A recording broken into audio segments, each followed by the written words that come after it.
Imagine a world that is responsive, a world that is optimized for human creativity, a world that is intelligent.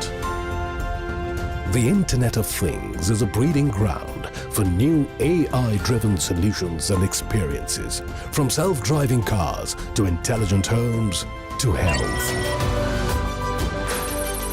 Welcome to the world of endless possibilities. Anthony mentioned principal at R42 Group. We are an AI and longevity venture fund. A little bit about me. So I study Bioengineer and Computer Science, and I work with early stage startups at R42 Group. My PhD work was about encompassing healthcare wearables, particularly how do we use AI and simple neural networks to think about closed loop processing systems within handheld devices. So for today's chat, what we're going to go through is we're going to go through an AI overview, and then we're going to talk about some case studies, and then we'll think about investing in biotech and leave it up for Q&A.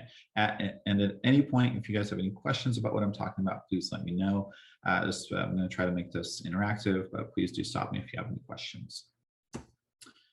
So the first part we're going to talk about is really dig deep into just a general overview of AI. Pretty sure many of you have heard and or have been pretty familiar with the concept of AI at one point or another.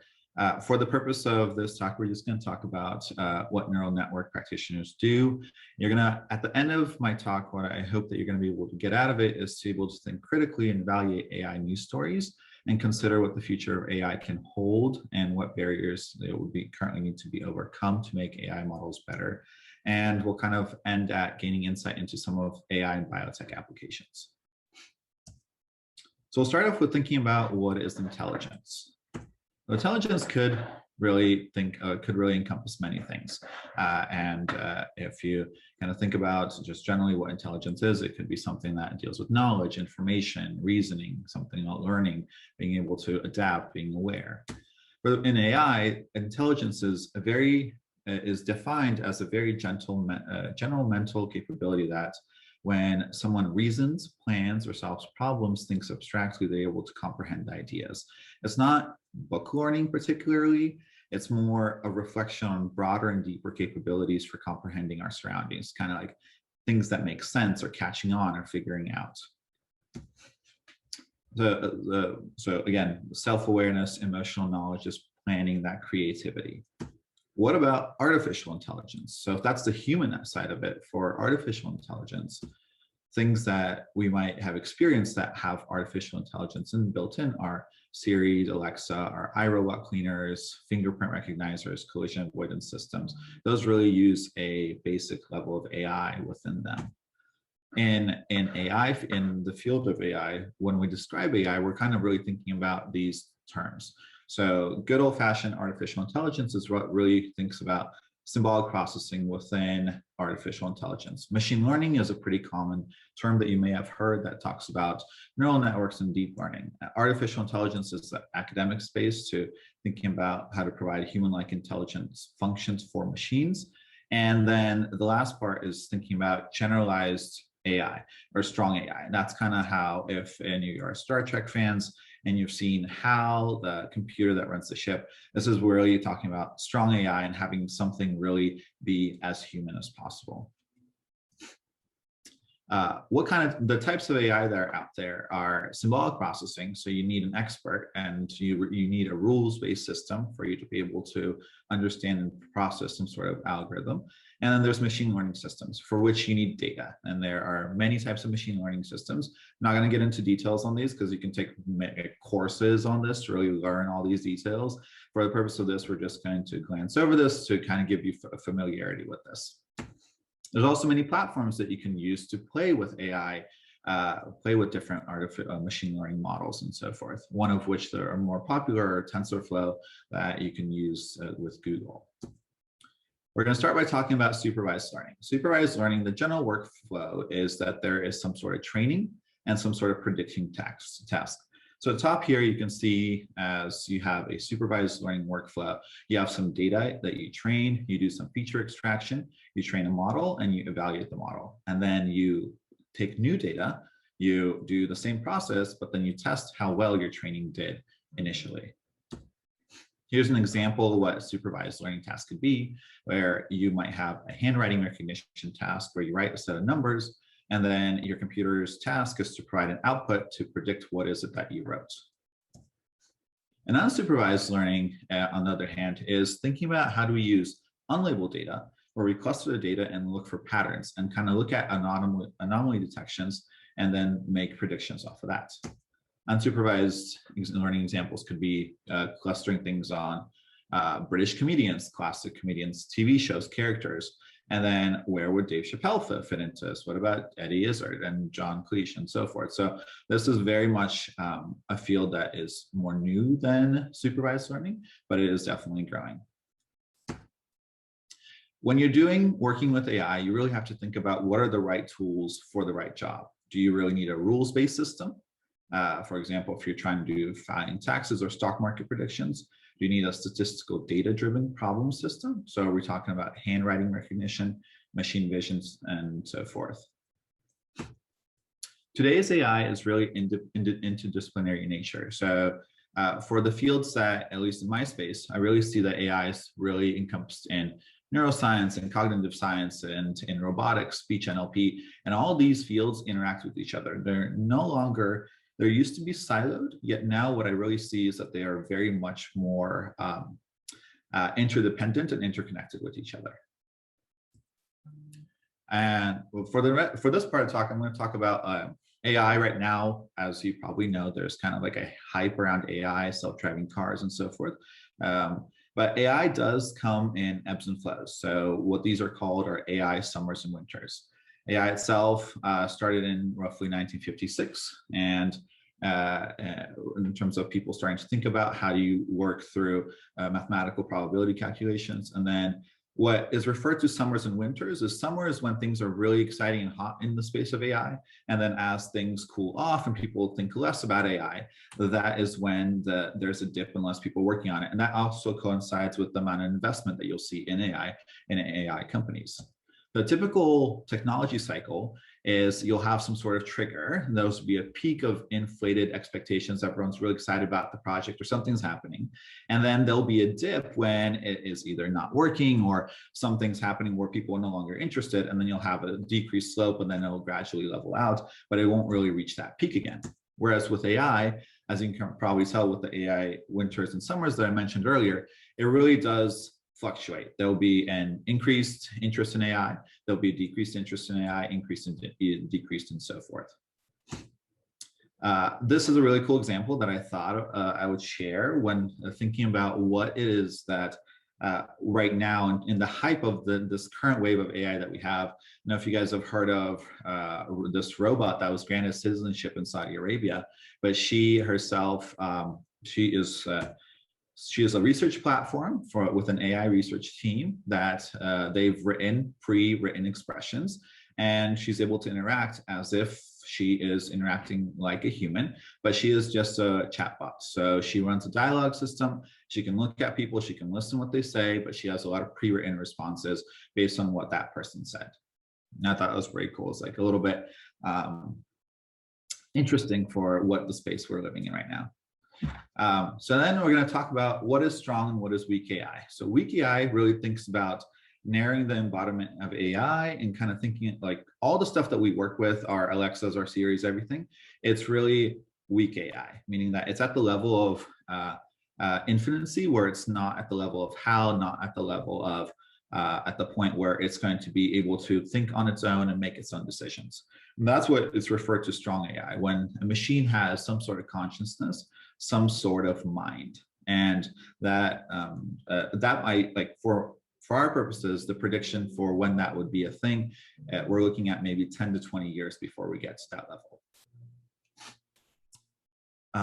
Neural networks. So for neural networks and deep learning, this is the crux of what is used in healthcare and AI and MedTech, really. And that's kind of, I wanted to walk you guys through generally what neural networks are for you to be familiar with the concept.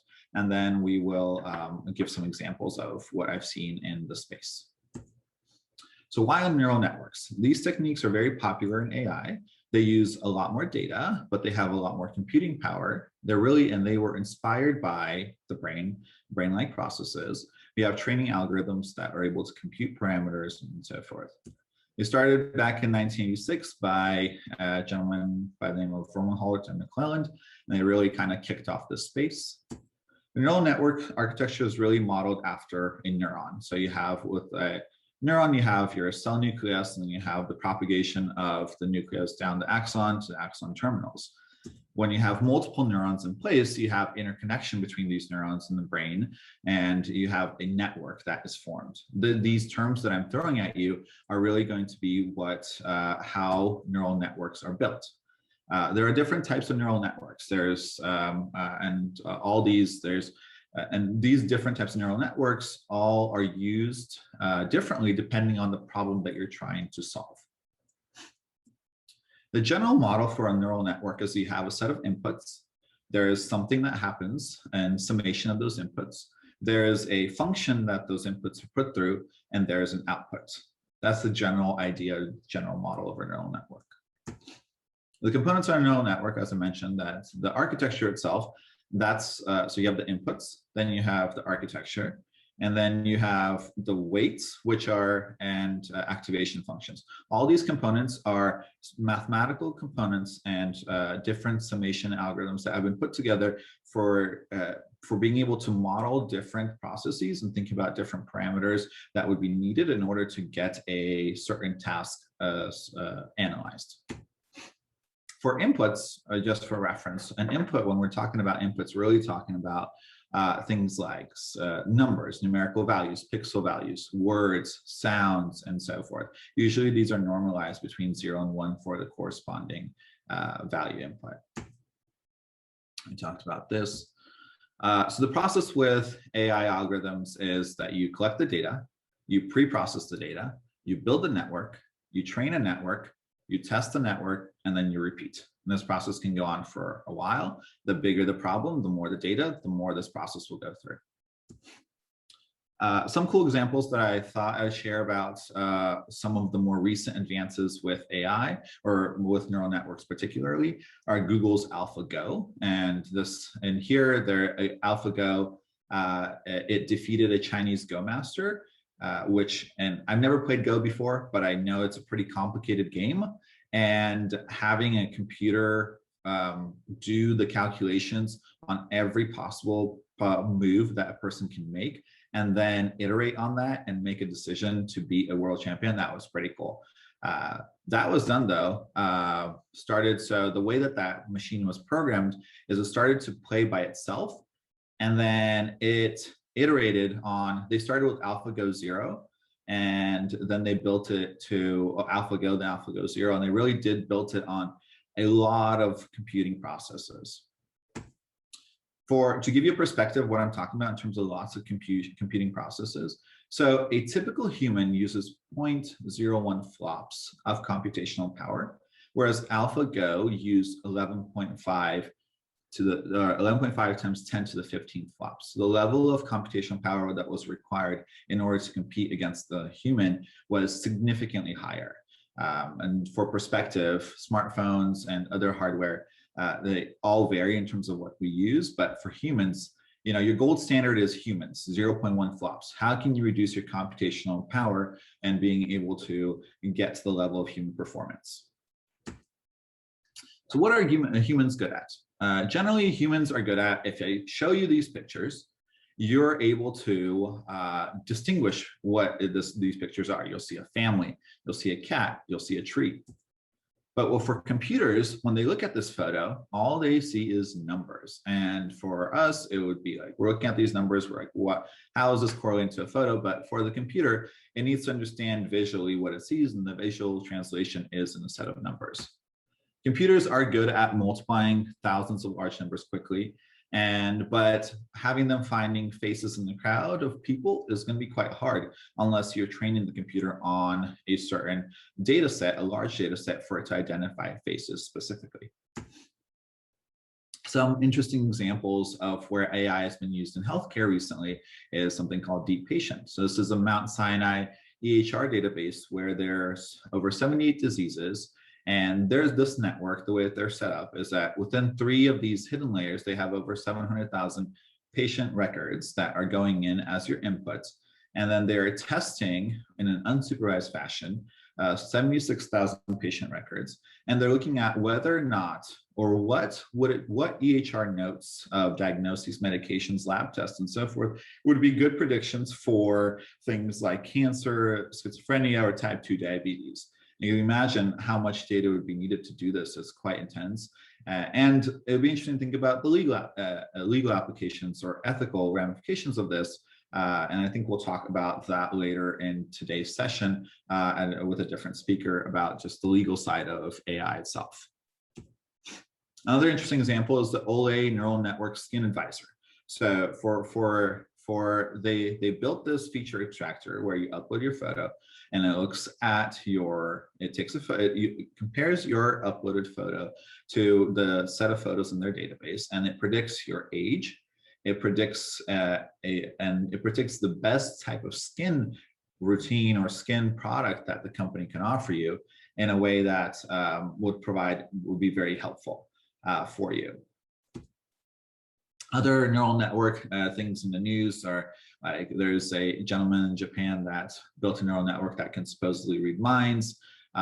Things like AI can predict corruption. Twitter is using neural networks to improve photo cropping and so forth. All these are different applications for AI, but do keep in mind that sometimes it is overhyped, and sometimes what they're talking about with AI is not really AI. So it's really good to kind of think through, does what they're working on make sense, and is it plausible? Because if common sense, if it's not plausible for you, then it's highly unlikely that it is actually AI and it's just a hype article.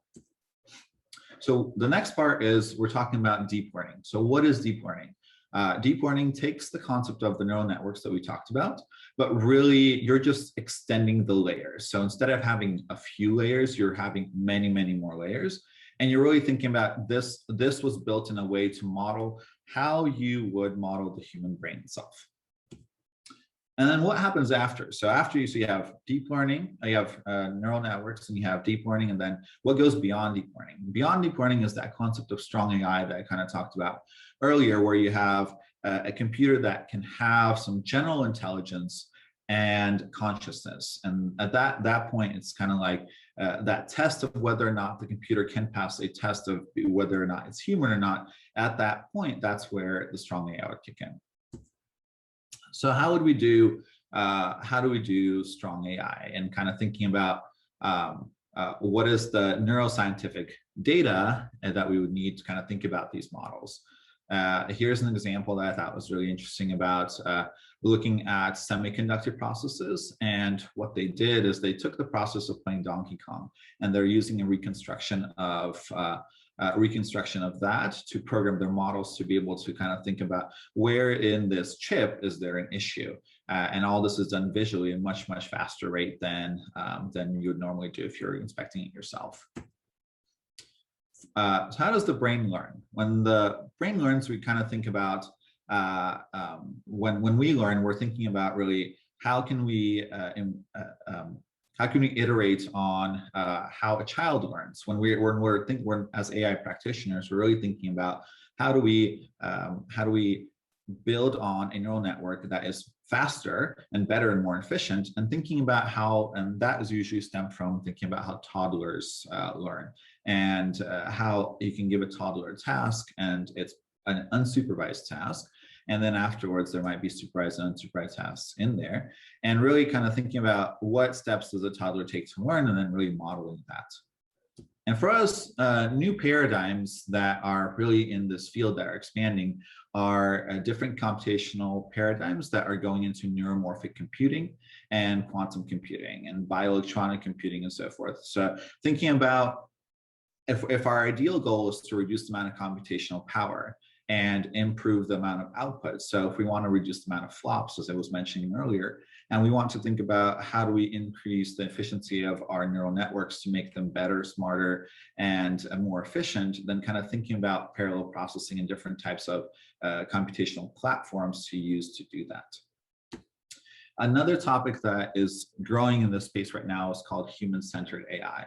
Human-centered AI is started recently, and there's a center at Stanford that focuses on this, that kind of talks about how do you make sure that as we build these programs, we're also remembering the human aspect of it, that we're not just creating programs that are trying to outsmart humans, trying to not trying to completely remove jobs and so forth. So this part of the field has really grown right now. There's a lot more discussion about how do we make sure that AI is centered around the human instead of the other way around. And if you guys are interested in playing with neural networks and playing around with the layers, the hidden layers and the output, I'd recommend this playground from Google. Playground.tensorflow.org is a really great tool that we use in class when we teach more about AI and how people really play around thinking about the features, the layers and the output, and what I've talked about earlier. So this first part kind of concludes what we talked about. What we learned recently was the difference between AI, machine learning, and deep learning. And it talked about being critical of AI stories. We discussed some applications of AI. And the next part for this talk, we're going to talk about AI in biotech and investing in biotech. I think there will be a few examples that you guys will enjoy added to this talk. So in the beginning, when you're thinking about, so as an investor or as a person that is new to the field, and everyone on this talk, I'm sure is quite capable of doing this, is really evaluating what it is that the AI system is proposing. So as we evaluate AI systems, we kind of really think about a few critical components. The main one is precision and recall. And you're thinking, so precision and recall, the terms, what they mean is when something has high precision, you are talking about, say, for this example, if there's 100 politicians, half are honest, and you're supposed to provide a list of all the honest ones. When you're talking about precision, we're talking about someone that's, when do you say when someone is honest? You're usually right about it. So we are actually correct when they're honest.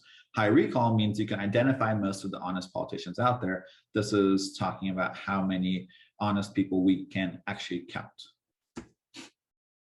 Another term that we use that we commonly use to evaluate AI companies is their false positive and false negative rates.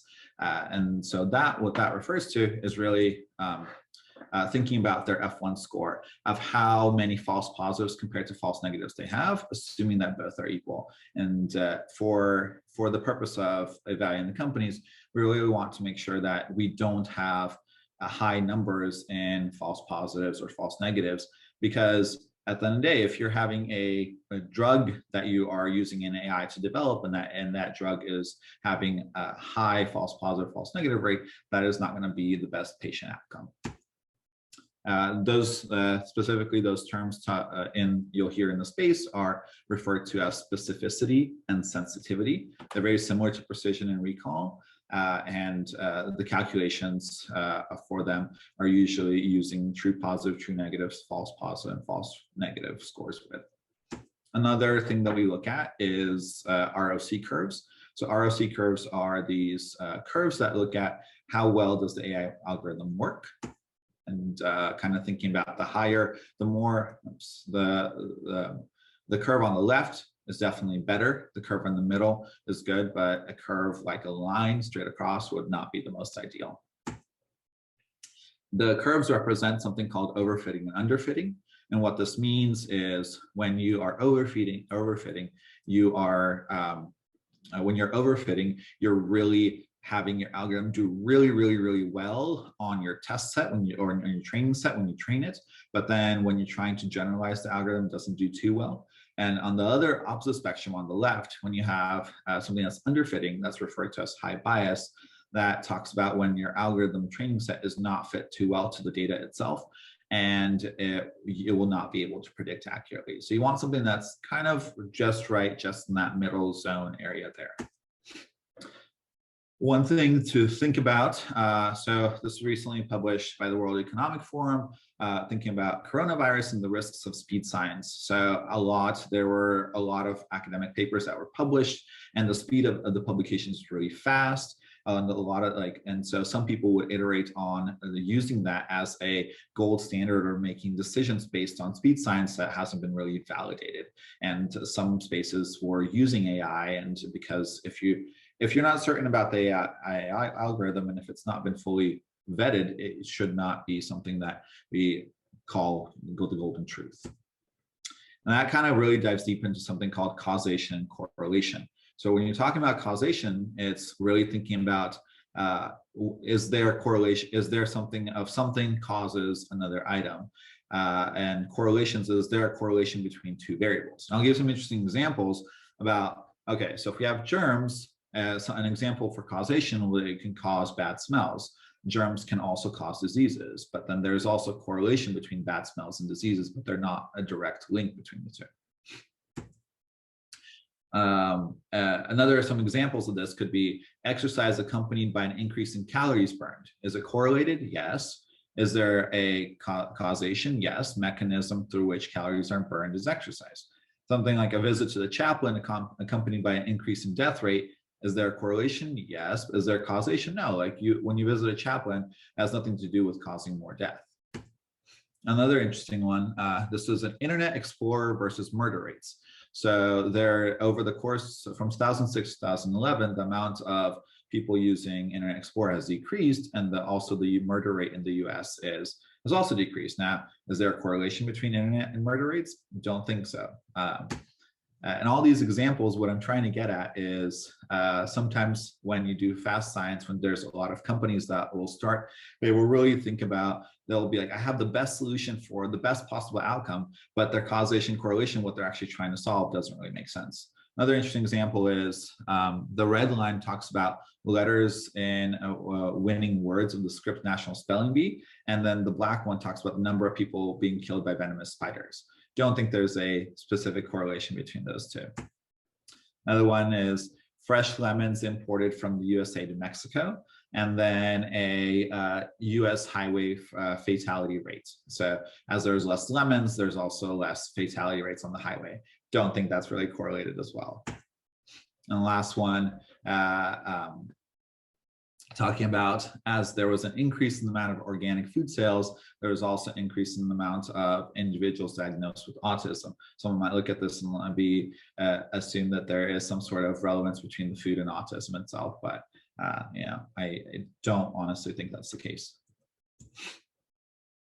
Really thinking about as what we do to analyze different companies, we think about their criteria based on the Bradford Hill criteria. So if we look at categories based on strength, their effect size, consistency, is their data reproducible, specificity, is there enough of population size through which something makes sense, and temporality, which is there an effect that would occur after the cause. Okay, I want to jump into AI for healthcare and longevity. Today's this one example of the high performance medical data is one of the world's most valuable resources right now. And this is a printout of things that you can buy or things that usually the value of an item. And if you look at medical records at the bottom, they're the most expensive. They're even higher than passports, or at the level of passports, or even more. There's a crisis in America right now on the fact that we have in the US health data, we have longevity is shifting, maternal mortality is increasing, and current solutions thus far is to employ more healthcare people. But we really have to think about how do we take that to the next level. Can AI overcome and come to the rescue? Can it reduce costs? Can it make new drugs? Can it really make life better? And some things that different fields are starting to look at are self-driving cars and medicine. Those two fields I feel like are quite different, as self-driving cars are more static, medicine's more dynamic. There is different types of the data for the medical field is not as available as data in self-driving cars, for example. How do we collect that data component? That's really the most important part for this. thinking about different tools like the diet tracker, internet weighting system, aggregate apps. All these are tools that allow for you to collect the data, to which then different companies are able to use that data to do work with. So there's one company that does work with internet weighting scale that uses different data inputs from different people, aggregates that, and gives you a percentage of your fat, bone density, BMI. All that's done through user aggregated data that can then be trained and iterated on. Fitbit, again, very much personalized, the aggregated data usage as well.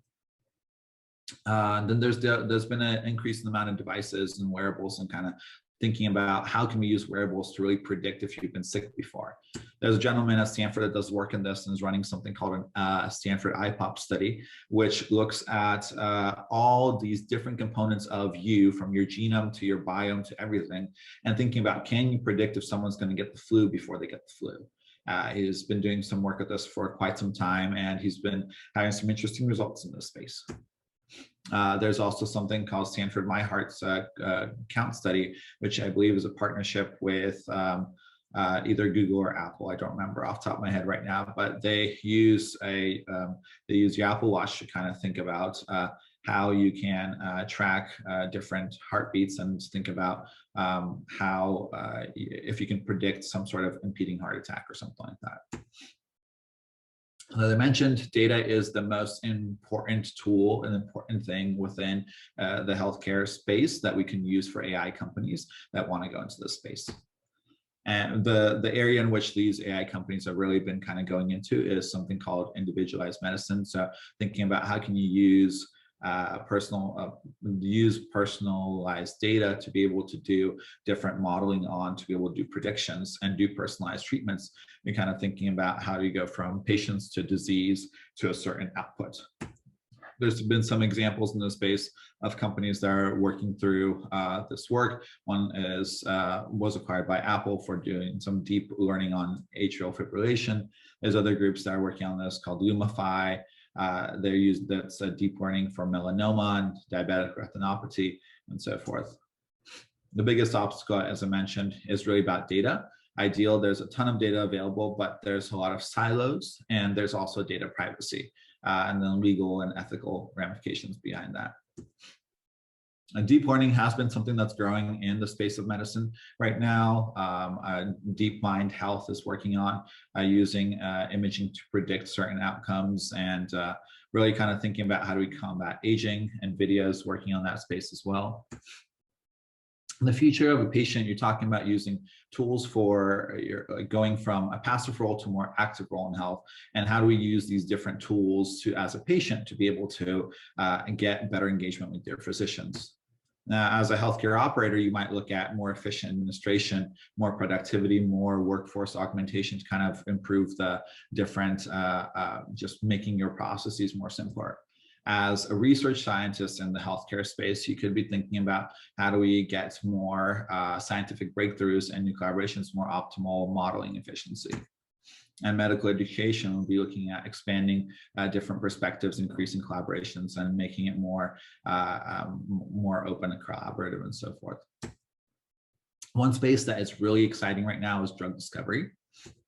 And thinking about how can AI really revolutionize pharma, and kind of thinking about that space. There's an article published about this new antibiotic that was discovered using machine learning, but really at the end of the day, as I'll do a quick summary of that article, it really used a ton of data to predict a bunch of molecules. And those molecules, they found one that was more highly identified as having strong antibacterial activity, but there's much more work that needs to be done, and whether or not that's considered a new drug is yet to be determined. A general drug pipeline for drug discovery goes from many compounds to preclinical to clinical trials to FDA. This can really take sometime up to 10 years in the process. It's an expensive business. The cost of R&D investment in the US in drugs has been increased a lot. But this process, the process outlined, could really be scaled down and going down from this 9-year to 3 to 5 year timeframe, given that there's been much more especially since there is so much net cash, you're in a deficit for such a long time, how can really improve this space? And one company that we've invested in, Helix in the UK, really tackles this problem head on and kind of thinking about how can you reduce the time to drug development. So what they've done, if they have a mix of people on their team from machine learning, biochemistry, NLP, and so forth. And also disclosure, like I mentioned, we are an investor in this company. So what they've done is they've taken a lot of medical articles, they've used a lot of health data, and they've really taken it to thinking about how can we simplify and make this process much more simpler and easier to go through. And they've really decided to go into the area of rare diseases. So 10% of the people on the planet have rare diseases, and there are not a lot of drugs in this space, and they wanted to tackle that problem. So what they did is they want to go from data to clinical readiness within 24 months at scale. Dr. David Brown, the co-inventor of Viagra, is one of their board advisors, really was instrumental in thinking about how you can make things faster, cheaper, and safer. So they really did a massively parallel computing hypothesis-free analysis in which you kind of think about you have these diseases and you want to go from 7,700 identifiable diseases. You have all these drug components of different combinations, and then you have that kind of dwindles down to something, or you have all these combinations multiplied by these diseases brings you to what they called HealNet, which is you're looking at your top 200 diseases. Oops. And you have a patient group that you're inputting into this HealNet, and you're kind of thinking about, okay, so how do we go from currently approved drugs plus diseases that have no solution, and how do you move from preclinical, clinical to phase 1, phase 2 in a much more faster way? And that was their question that they are working on solving. And they have been pretty successful. They've raised another round recently of $60 million, and they've been really scaling this entire process up. But really the financing aspect of this is general drug development is pretty risky. There's technologies popping up here and there to work in this space. And while we really want to partner with Big Pharma, Big Pharma wants to take on something that will be less risk to them. So usually startups are going to be in this space more. We can compare the drug AI discovery in the drug space to something of a movie business, where you want to couple different types of drugs that are higher risk and lower risk, and being able to compare them. So that way you have different bundling options, because some will fail, some will work, but as a portfolio, you'd be able to get the space to get something that will be profitable for a company. Could AI make healthcare worse? That question is really thinking about if we have, there's the benefits of early diagnosis and better treatment options and reducing costs, but the risks of false negatives, false positives, like I mentioned earlier, or overdiagnosing would be something that could be a risk that people need to think about as they're working through developing AI companies. There's also something about privacy issues of data leakage once the data is downloaded, hospital data versus wearable data. And then there is, recently there have been laws and rules around things of the genetic data that you can use. And right now it's illegal for a healthcare insurance to request genetic information to make a decision about your insurance eligibility and so forth. HIPAA as well, that's provides data privacy and security provisions to safeguard medical information. And for physicians and technical safeguards, there's a lot of restrictions of transferring and moving data, which is one of the reasons why there is a harder time for AI companies in healthcare space to really scale, is because the lack of availability of data that's de-itemized and so forth. And then I won't get too much into it because I think we're talking about legal rights later on, but there are different rights that you have with respect to your data that you are in control as a patient for. AI has been used in the space of radiology. AI is being used in the space of brain machine mapping and kind of thinking about how do we get the different neuronal components to be similar to what we see in the brain. There's a lab in Stanford that works on neural prostheses. Skip this part. There's interpreting speech from the brain signals, kind of thinking about how do we get different neuronal signals, how can we feature extract and get speech from there. This would be really helpful for people who are paraplegic and need help with being able to communicate with the outside world. The concept that how that works is a neural nest, and I'm sure you have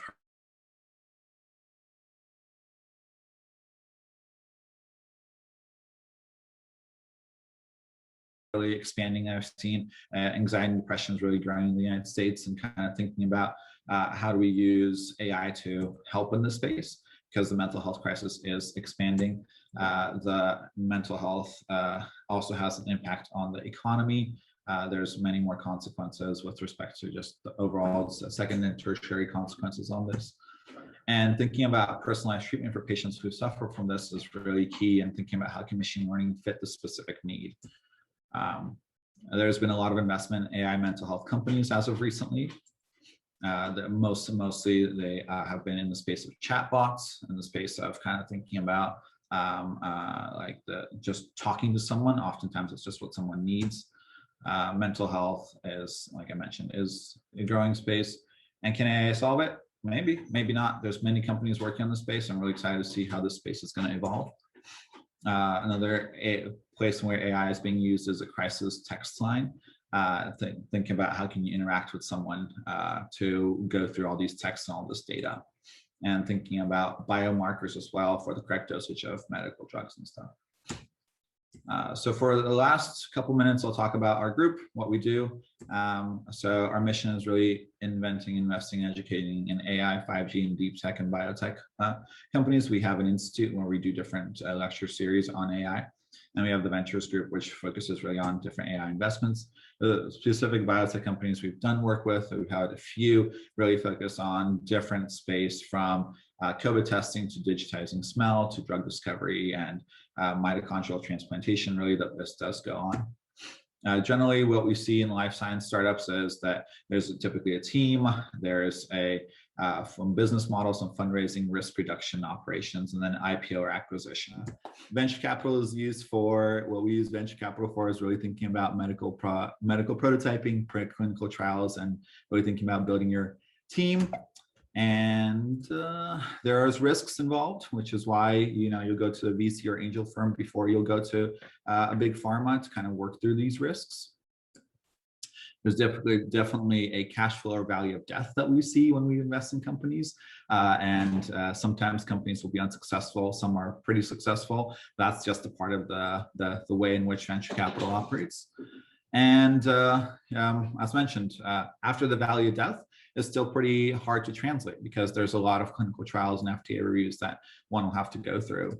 But what venture capital really does is allows for founders to be able to really grow in the space and be able to think about how can we go from something that's a high risk to a low risk space. Let's see. There's many angel groups in the Bay. So if any of your founders are interested in having some work, some idea that you want to pitch, there's usually start with angel groups. That would be my advice to you. There's also crowdfunding portals that also allow for you to crowdsource for something that you think is a really cool idea. And kind of thinking about, at the end of the day, remember that if you go to venture capitalists, they're going to think about how will your idea help them make money. Is there going to be a return on this investment or not? Or is this a cool idea, but if it does not bring a investment return back, then or if the idea is not a growing market, then the area will not probably scale. The process that we look at is we think about considering deals. We then from there, at every point, there's a reduction in terms of the amount that we are a proposal will come in. There'll be a screening time and so forth. What we usually do is we think about both the inbound and outbound groups of VC companies that come through with us. We kind of think about who is the CEO, who's the team, what's their technology, what's their market, what's their data size, what are their risks, and what are the things that are unclear. And then we think about scenario analysis of what will happen and whether or not this company is going to go to 1x, 2x, 10x, 100x, and so forth. And then kind of general whether or not we are interested in investing in the company.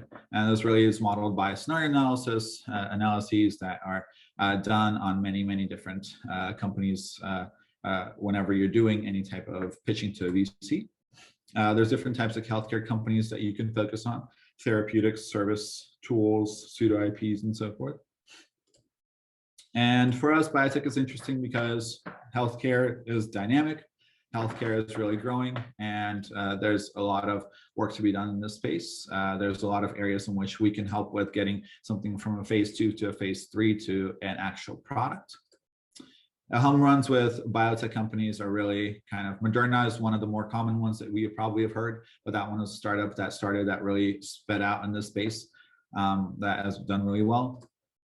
And they're not everyone makes it. It's really high risks. It takes a long time to get a drug to market, but if you stick through it and you really think that your drug is, or your AI company is going to solve and find the next novel drug, then do it. Why not? For us, it's we package it as a probability of success really just varies. But we think that as we invest in biotech companies, we really be able to grow the space and help the overall space progress forward.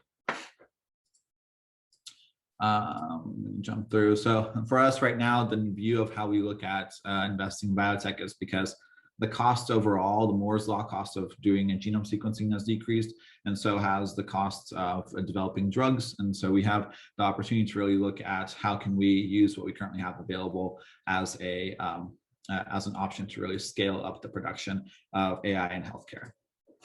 And automation has really helped us to experiment much faster and kind of thinking about how can we use data for better predictions and more reproducible, more cheaper results and so forth. And then we're going to skip this. And just a fun fact, we did get a request from Theranos when Theranos was a thing to invest in Theranos. It was such a great opportunity to invest in Theranos, but we passed on that. And yeah, I'm really glad that we did invest in Theranos. So at the time, it was a really, really hot trending company. There's still companies right now that we see that are working in this space to look at COVID screening with blood diagnostics and so forth, but they definitely have to really show how their stuff really works now. And just kind of thinking about if you're a AI company, if you want to be valuable, are you worth the risk? What's your probability of success? How much time and money will it take to create value for your item? And how understandable or perceivable is your stuff?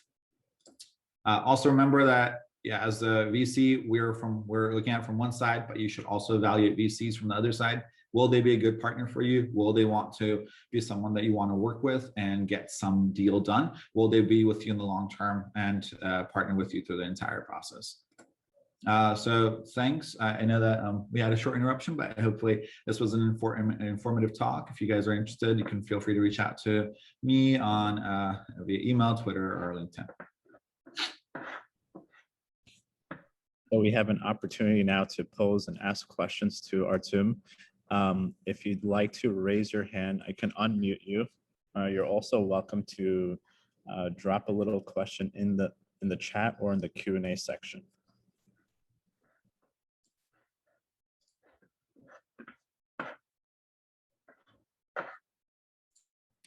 If any of the other panelists up on stage have a question, feel free to speak up. I have a couple of questions that I'd like to ask.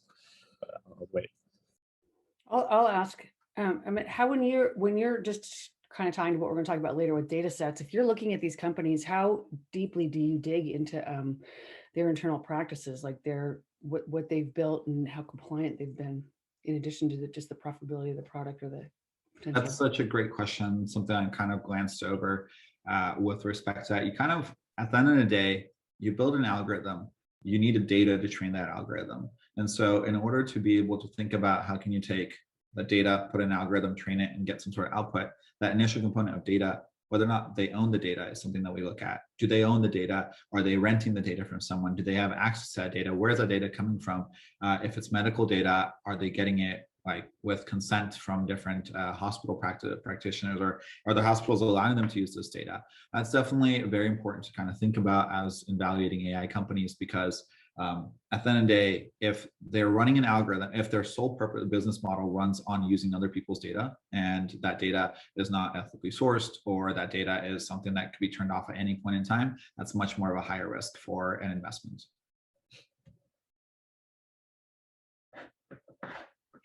Thanks for that.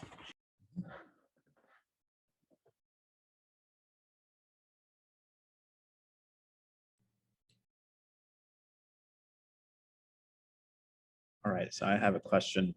You know, I feel like we're in a very unique opportunity within MedTech and biotech through innovation and the investment opportunities. And Jeff Bezos often, if in some of his interviews, he talks about like we're in this coming golden age of MedTech. What do you, so, people often talk about the convergence of high performance computing, big data, and AI, especially applied in this industry. And we're going to unlock more insights into diseases that were not known before. And especially, I'm interested in the preventative measures. So how do you look at the business models for the next 20 years, knowing that it's going to be quite different from the business models in the last 20 years? Yeah, it's definitely an important thing to think about. And one way that we really think about the business model is by trying to keep up with the technology and learning about what the different research labs are working on. When you are trying to apply 20-year-old business practices on new and emerging technologies, probably wouldn't work. So the stuff that we would do in the internet bubble probably wouldn't work for what's worked now. There's trends that you can kind of correlate and kind of use as a baseline. But as technologies emerge, kind of honestly thinking about what is it that next hot area is going to be. So as we talked about the convergence of technologies, the area that is really underdeveloped but bound to grow is personalized medicine.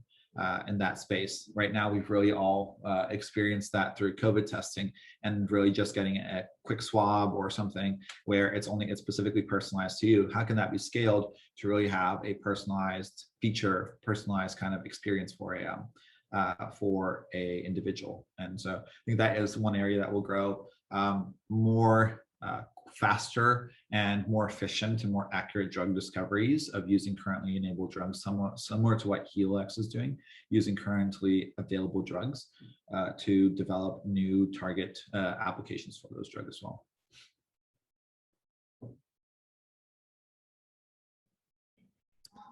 Excellent. Thank you, Artem. So if there are no further questions, I just want to take this opportunity to thank you so much for that really insightful keynote that you just gave. I certainly learned a lot just now, and I think everyone else did. And back in 2018, you were the TA for a course I took at Stanford, and that was the Master's in Artificial Intelligence, and that was done by a distinguished lecturer, Dr. Ranjan Nag. So it looks like in 2019, he started his own firm, R42. So it's not without accident that you are the principal over there. So it's really cool that it all came full circle in this industry, and it must be exciting, especially in a post-COVID world. It seems to be accelerating a lot of things within the industry. So congratulations to you, and we look forward to where R42 goes. Absolutely. Thanks for having me.